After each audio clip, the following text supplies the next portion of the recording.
Okay, first I want to get back to the last video because I didn't have a chance to expound upon it as much as I wanted to. And we've been talking about people being able to have their own property, and without it, there's no other freedoms. The context in which they meant private property, I don't know, I'd have to do research on this. So I'm leaving my butt out here in the wind. But I would say the premise of that is because in those days, when you have private property, you're able to produce crops, cotton, food, whatever, tobacco. So you have cash flow. And if you don't have cash flow, if you're not raising cattle or pigs or, other commercial items, then you at least will be able to have the land for you to feed and take care of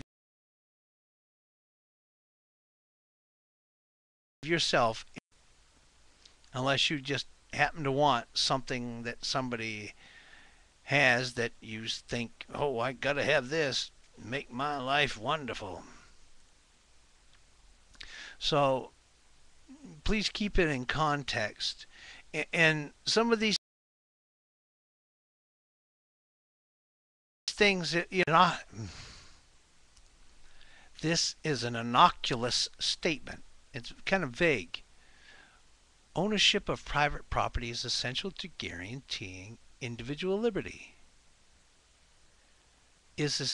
Private property is essential to guaranteeing individual liberty. That short sentence has a lot of meaning and a lot of power in it, don't you think? All right. Now, I'm going to go on. One other thing, because we were talking about outside forces which are trying to declare all land as part of a global commons. Well, we're well on the road to that thanks to Mr. Clinton and him giving a lot of our national parks to the UN as World Heritage Sites or biodiverse spheres. They've got different names for it. And when they first started doing it, they were putting up bronze plaques for people to be able to see that this is now property of the UN. Well, enough people started asking questions, saying, what do you mean this belongs to the UN? This is part of America. So they removed the plaques or rolled the big boulders over that they were on so nobody could see the plaques anymore. But the names are still there. World Heritage Site, Foundation, Natural Conservatory. They've got so many names for it. So, and again, that's a good reason for you to download this document so you can click on the links that are embedded in this document to have a more fuller understanding of the material I'm going over. I mean, I'm on what, my 20th, 21st, and I'm only on page 27 of 65. So like I said, this is going to take a lot of videos where and because it's going to take a lot of videos, I'm not going to have the time to go to all these links and to make you understand what's there and what the language they're using really means. Again, I got to go back to legal gobbledygook. And that's why there's a necessity to understand what they mean by what they say. Because the terminology they use, their English, is totally different from any other common man's English.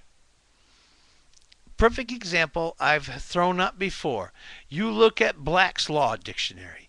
You look up human being. You know what the definition of a human being is? A monster. Person? Corporation. Hey. All right.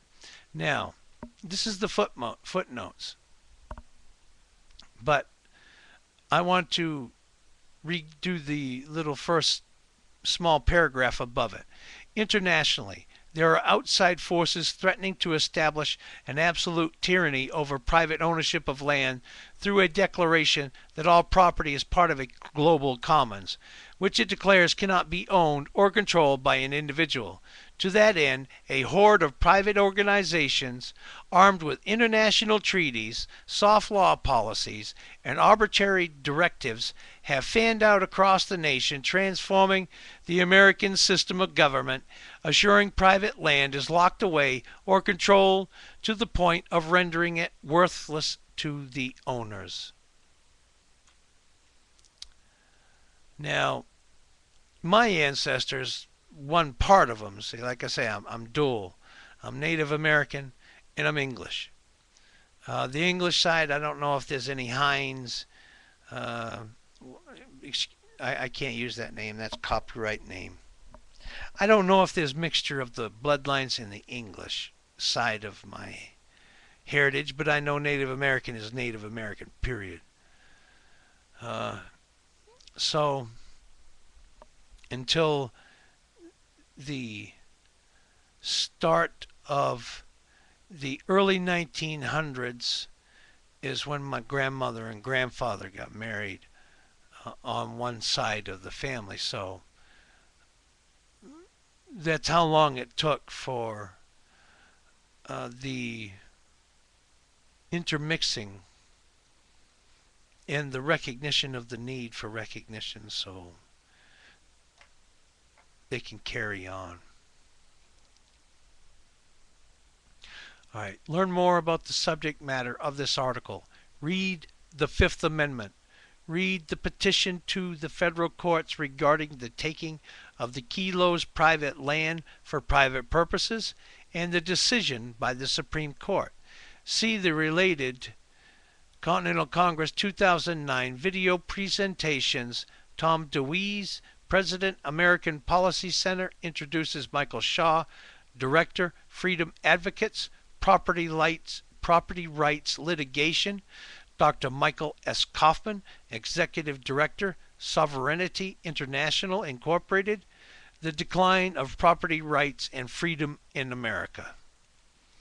So we're really going over a lot of material here, people. And it touches on so many different subjects. I really hope you people will follow me down this presentation. I'm hoping it'll give people clarity of mind that any doubts or issues they might have had or a lack of understanding will be addressed by what I'm doing here. That's my hope. I hope you will do this.